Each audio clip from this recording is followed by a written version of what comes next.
আপনি দেখেছেন আমাদের অ্যাটর্নি জেনারেল অফিস থেকে যখন আওয়ামী লীগকে নিষিদ্ধ করা একটা দাবি উঠেছে হাইকোর্টে, সে অফিস থেকে প্রতিবাদ করা হয়েছে, এটা বিপক্ষে দাঁড়িয়েছে। ব্যক্তিগতভাবে আমি মনে করি কোনো রাজনৈতিক দলকে নিষিদ্ধ করার পক্ষে আমি না, আনলেস আপনার যদি একদম সুশক্তভাবে জঙ্গি তৎপরতা, রাষ্ট্রবিরোধী তৎপরতা, কোট আন কোট যে বিভিন্ন পলিটিক্যাল পার্টি রেটরিক হিসাবে ইউজ করে, সেটা না। সত্যিকার অর্থে সেরকম থাকলে তাও প্রচণ্ড সততার সাথে তদন্ত করে দেখে হয়তো এটা করা যেতে পারে। জেনারেল রুল হিসাবে আমাদের সংবিধানে সংগঠন করার স্বাধীনতা আছে। আওয়ামী লীগ বাংলাদেশের স্বাধীনতা সংগ্রামে নেতৃত্ব প্রদানকারী দল, বিভিন্ন গণতান্ত্রিক সংগ্রামে এই দলটার অবদান ছিল। গত 15 বছর তারা যা করেছে সেটা তাদের ঐতিহ্যের সাথে যায় না, সেটা মুক্তিযুদ্ধের চেতনার সাথে যায় না। তারা বাংলাদেশের ইতিহাসে বর্বরতম এক ফ্যাসিবাদ কায়েম করেছিল।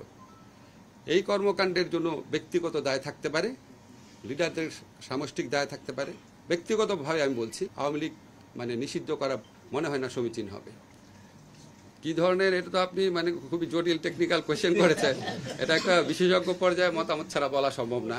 তবে আমি মনে করি, ধরেন যারা বাংলাদেশের অস্তিত্বে বিশ্বাস করে না, সার্বভৌমত্বে বিশ্বাস করে না, বাংলাদেশের আমাদের যে গণতান্ত্রিক রাজনীতি সেটাকে নস্যাৎ করতে চায়, আমাদের বাংলাদেশে আমাদের মুক্তিযুদ্ধের চেতনা যেভাবে আমি চেতনা বুঝি আর কি, একটা ডেমোক্রেটিক বৈষম্যহীন শোষণহীন সমাজ, এটাকে ধ্বংস করার জন্য যারা সিস্টেম্যাটিক্যালি তাদের সশস্ত্র একটা সংগ্রাম করে, একদম প্রাইমারি চিন্তা করে আপনাকে বলছি। তবে আমি মনে করি যে মতামত প্রকাশের স্বাধীনতা যত অবারিত রাখা যায় ততই ভালো।